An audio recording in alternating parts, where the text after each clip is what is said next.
Welcome to bird media. నేను మీ పవన్ కృష్ణమూర్తి.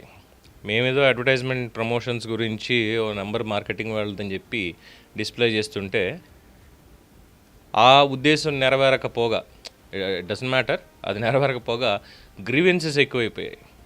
ప్రతి ఒక్కళ్ళు కూడా అంటే ఆంధ్రప్రదేశ్లో మాకు సమస్యలు లేవు అని ఎవరు చెప్పట్లా, సమస్యలు ఉన్నాయి.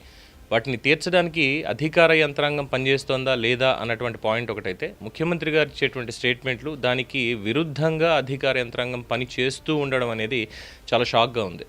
మన బాపట్లలో ముఖ్యమంత్రి గారు మాట్లాడుతూ చంద్రబాబు నాయుడు గారు ఈ పట్టాలకు సంబంధించి ఇక పైన భూ కబ్జాలు అనేవి ఏవి ఉండవు, ఓనర్లు ఒరిజినల్ ఎవరైతే ఉన్నారో వాళ్ళే ఉంటారు, వాళ్ళ పేరు మీద భూములన్నీ కూడా ఉంటాయి, ఎవరైనా సరే భూ కబ్జాలు చేస్తున్నాము ఇది అని వచ్చాయి అంటే మాత్రం కఠినమైనటువంటి చర్యలు తీసుకుంటాం. ఆల్మోస్ట్ సైన్యంలో యూజ్ చేసేటువంటి సాఫ్ట్వేర్ని, డిఫెన్స్ వాళ్ళు యూజ్ చేసే సాఫ్ట్వేర్ని ఇక్కడ ల్యాండ్స్కి సంబంధించి యూజ్ చేస్తున్నాము, అంత పకడ్బందీగా చేస్తున్నాం అని చెప్పి చాలా సగర్వంగా ప్రకటించారు పట్టా పంపిణీలు వీటన్నిటిలోనూ. సరే, 2 ఏళ్ల నుంచి కూడా ఈ పట్టా పంపిణీలకు సంబంధించి, టిడ్కో ఇళ్ళకి సంబంధించి అన్నిటికీ చేస్తున్నారు, బాగానే ఉంది. బట్ మా నంబర్కి వచ్చినటువంటి కొన్ని కాల్స్, కొన్ని వివరాలు ఇవి చూస్తే పైన ఆలోచన మంచిదే, ఆచరణ దగ్గరికి వెళ్ళేసరికి గ్రౌండ్ లెవెల్లో చాలామందికి అన్యాయం జరుగుతోంది, విచ్ ఇస్ ఫ్యాక్ట్. ఆధారాలతోటే మాట్లాడుతున్నాం. మరి వీళ్ళకి న్యాయం చేయాలి కదా. వాళ్ళు వీళ్ళు అని లేరు. భారత సైన్యానికి పనిచేసినటువంటి 88 ఏళ్ల రిటైర్డ్ లెఫ్టినెంట్ కల్నల్ దగ్గర నుంచి అతి సామాన్య రైతు వరకు కూడా జరుగుతూనే ఉన్నాయి.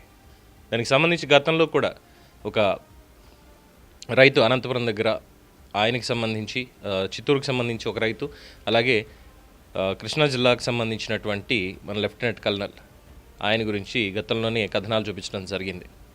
సరే, స్పందనకి వెళ్ళారు, కలిశారు, మంత్రి గారిని కలిశారు, అర్జీ ఇచ్చారు. బట్ అక్కడి నుంచి ఇంకా ఎటువంటి ఉత్తర్వులు కానీ లేదంటే వివరాలు కానీ రావడం లేదు. ఎప్పటికప్పుడు పోస్ట్పోన్ అవుతున్నాయి కొన్ని వచ్చేసరికి. కానీ అధికారులు మాత్రం సంతకాలు పెట్టేసి ఆస్తులు ట్రాన్స్ఫర్లు చేసేయడాలు, వాటిని రిజిస్టర్ చేసేయడాలు ఇవన్నీ కూడా అయిపోతున్నాయి. గ్రీవెన్స్లు మాత్రం ముందుకు కదలడం లేదు దాంట్లో. ఇక ఇలాగే బాపట్ల దగ్గర నుంచి, చీరాల దగ్గర నుంచి, అనేక చోట్ల నుంచి, అన్నమయ్య జిల్లా నుంచి నేను అన్ఫార్చునేట్లీ 3 కాల్స్ వచ్చాయి. గోప్యత దృష్ట్యా వాళ్ళ పేర్లు ఇక్కడ కొన్ని బయట పెట్టడం లేదు తప్ప ఇంకోటి ఏం లేదు. ఎందుకంటే గ్రౌండ్ లెవెల్లో వాళ్ళకి థ్రెట్ ఉంటుంది కాబట్టి. సో ప్రభుత్వం వారు సంప్రదిస్తే వారితో మాట్లాడించేటువంటి ప్రయత్నం కూడా చేస్తాం డెఫినెట్గా. ఎందుకంటే వాళ్ళకి న్యాయం జరిగితే చాలు. ఏదో వాళ్ళ కష్టం వాళ్ళు పడుతున్నారు, ఎంత వయసు మీరినా కానీ ఉన్నటువంటి దాంట్లో. ఒకచోట అయితే ఎకరం 32 సెంట్లు అంటే, లేదు మీది ఉన్నది 3.2 సెంట్లే కదా, ఎకరం 32 ఎక్కడొచ్చింది అంటున్నారట అధికారులు.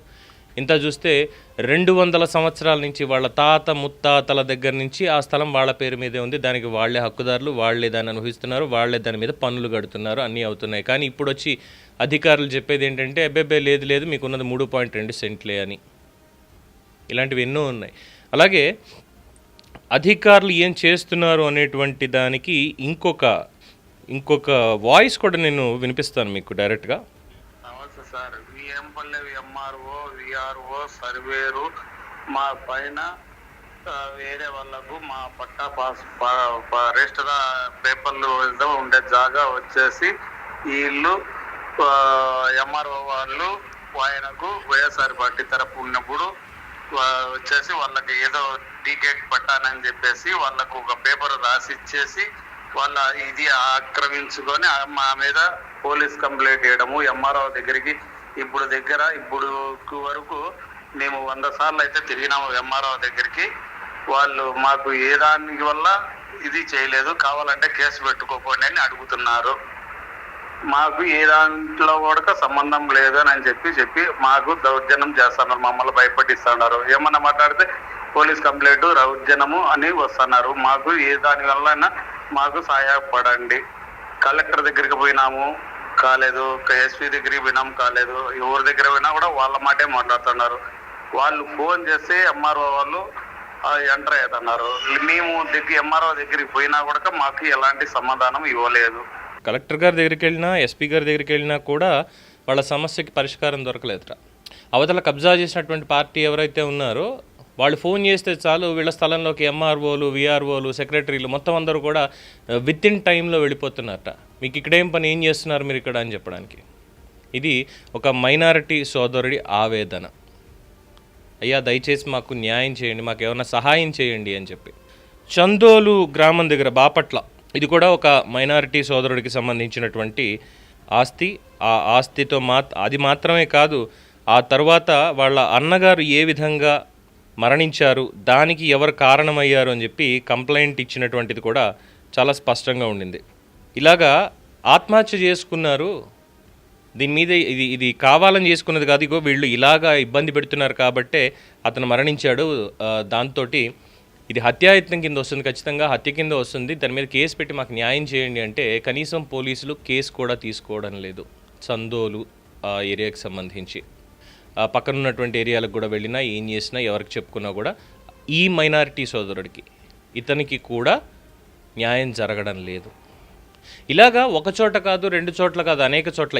ఇంకొక సోదరిమణి కాల్ చేశారు, ఇది టిడ్కో ఇళ్లకు సంబంధించి. గతంలో ఈ బ్యాంక్ గ్యారంటీలు ప్రభుత్వమే అది భరిస్తుంది అని చెప్పినట్టున్నారు హామీల్లో.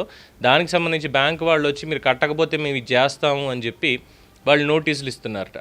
దాని మీద చేయమని వాళ్ళు. ఇలా ఎక్కడ చూసినా సరే ఈ సివిల్ మ్యాటర్స్, ముఖ్యంగా రెవెన్యూ డిపార్ట్మెంట్కి సంబంధించినటువంటి దాంట్లో అనేకం ఎంఆర్ఓ ఆఫీసులు, ఆర్డీఓ ఆఫీసులు, అనేక చోట్ల కొంతమంది కొన్ని చోట్ల పోలీసులు కూడా ఈ సివిల్ మ్యాటర్స్లో ఎంటర్ అయ్యి, తిరుపతిలో చాలా పాపం వాళ్ళు కష్టపడి పని చేసుకుంటూ ఐటీ ఫీల్డ్లో పని చేసుకుంటూ అక్కడ స్థలాన్ని కొనుక్కున్నారు. ఆ స్థలాన్ని కొనుక్కుంటే దాన్ని వెళ్ళి కబ్జా చేశారు, వేరే లింక్ డాక్యుమెంట్లని ఇంకోటని దొంగ డాక్యుమెంట్లు సృష్టించి అక్కడ కన్స్ట్రక్షన్ చేస్తున్నారు. ఆ కన్స్ట్రక్షన్ చేస్తున్నా సరే ఇంకా అక్కడ కనీసం న్యాయం జరగట్లా. ఎమ్మెల్యే గారి దగ్గరికి వెళ్ళారు, ఎమ్మెల్యే గారి దగ్గర నుంచి చంద్రగిరి ఎమ్మెల్యే గారి దగ్గరికి వెళ్ళారు, అక్కడి నుంచి ఎంఆర్ఓ ఆఫీస్కి వెళ్ళారు, అక్కడి నుంచి పోలీసుల దగ్గరికి వెళ్ళారు, అయినా సరే అక్కడ వాళ్ళకి ఇంకా న్యాయం జరగల. ఇలా చెప్పుకుంటూ పోతే మనకి వచ్చినటువంటి ఫోన్ కాల్సే దగ్గరగా ఒక 20 నుంచి 30 వరకు ఉన్నాయి అనేక చోట్ల నుంచి రాష్ట్రంలో. ఇప్పుడు ఈ వీడియో చూసిన తర్వాత ఇంకెంతమంది ఫోన్ చేస్తారో తెలియదు, అయ్యా మా ఇబ్బంది ఇది, మాకు ఇక్కడ ఇలా చేస్తున్నారని ఇంకెంత చేస్తారో తెలియదు. సో స్పందన అని పెడుతున్నారు, ఇదని పెడుతున్నారు, అంతా బాగానే ఉండింది. మరి ఎందుకు ఈ కబ్జాలు జరుగుతున్నాయి, లేదంటే ఈ డాక్యుమెంటేషన్ ఇవన్నీ ఇదైపోతున్నాయి, లంచాలు తీసుకుంటున్నారు బహిరంగంగానే? నీకు ఇది కావాలా, ఇది చేయాల్సిందే.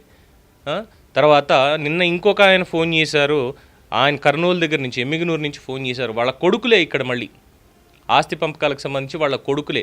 ఆయన retired government employee, RTC employee.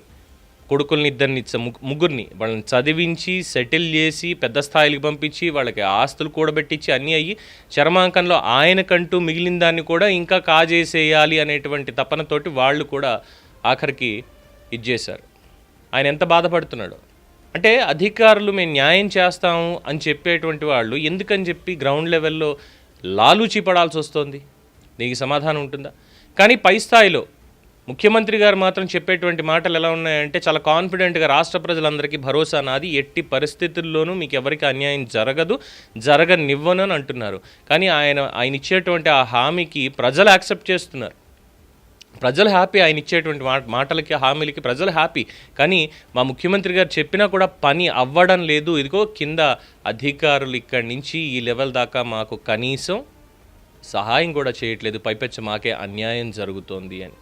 ఒక 90 ఏళ్ల రైతు, 92 ఏళ్ల రైతు ఎక్కడో చిత్తూరు దగ్గర నుంచి వచ్చాడు. అయ్యా నాకు ఉన్నటువంటిది ఈ చిన్న మామిడి తోట, ఇప్పటి నుంచి కాదు మా తరతరాల నుంచి మేము అక్కడ చేసుకుంటున్నాం. ఇప్పుడేమో ఎవడో వచ్చి దాన్ని కబ్జా చేసిన తర్వాత అధికారులు, వీఆర్ఓలు, సర్వేర్లు వీళ్ళు వచ్చే ఇది కాదు నీది అక్కడెక్కడో కొండల్లో ఉంది ఇది అని చెప్పి లేఅవుట్లు కూడా మార్చేసి నా పొట్ట కొడుతున్నారు, నా జీవితాన్ని ఇక్కడ సమాధి చేసేస్తున్నారు అంటే కళ్ళ వెంట నీళ్ళు వచ్చాయి. ఏమి చేయలేనటువంటి ఒక అశక్తుణ్ణి ప్రభుత్వం దృష్టికి తీసుకెళ్తాం. కానీ అక్కడికి వెళ్ళిన తర్వాత ఎంత తిప్పుతారు, ఎలా తిప్పుతారు తెలియదే. ఎందుకని చెప్పి రెవెన్యూ యంత్రాంగంలో ఇంత అవినీతి ఇవన్నీ కూడా. ఏదైనా ఒక పని చేయించుకోవాలంటే లంచం ఇవ్వాల్సిందేనా? ఖచ్చితంగా లంచమే కావాలా? లేదంటే పేపర్లన్నీ మార్చేస్తారా? ఇదెక్కడి అన్యాయం అసలు?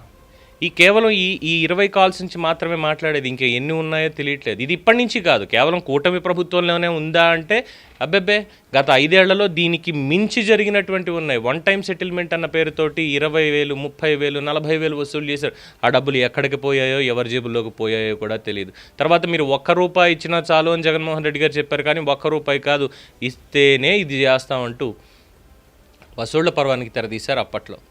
అప్పుడు కూడా వాలంటరీ వ్యవస్థను అడ్డం పెట్టుకొని ఏకంగా సంతకాలు ఇవన్నీ చేయించుకొని ఆస్తులు ట్రాన్స్ఫర్ చేసేసుకున్నారు. ఆ కేసులు కూడా ఇంకా ఇప్పటికీ కొన్ని తెగట్లేదు, ఇంకా దాని మీద ఎంక్వైరీలు నడుస్తున్నాయి. ఇవి ఇప్పటివా? కానే కాదు, ఎప్పటి నుంచో నడుస్తూనే ఉన్నాయి. ఈ రెవెన్యూ డిపార్ట్మెంట్ అంతా కూడా ఇలాగే ఉందని ప్రతి ఒక్కళ్ళు తిట్టుకోవడమే సమాజంలో.